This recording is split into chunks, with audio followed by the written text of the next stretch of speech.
लागेलू दूतिया के चांद हो। फुर्सत से गढ़ले भगवान हो।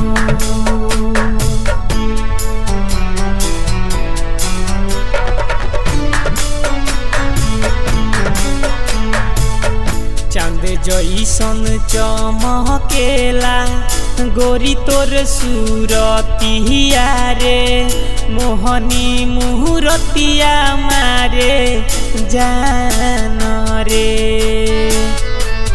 संग मोहर हमर जइसन तोहरे बदनिया हो, चढ़ली जवनिया मारे जान रे।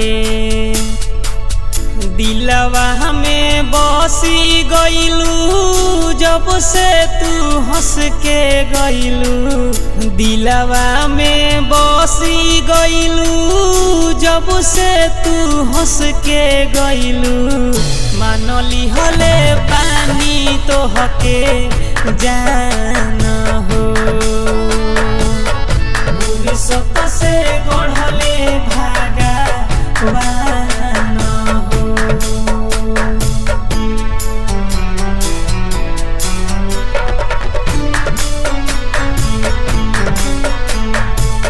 सुबोध के जान तू ही जिंदगानी,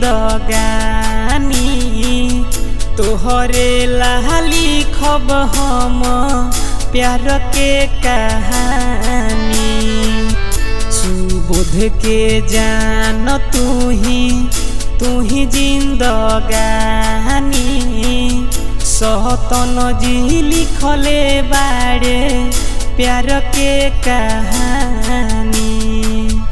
बचन बिहारी के दिलवा के रानिया हो, धासु धर्मेंद्र के दिलवा के रानिया हो।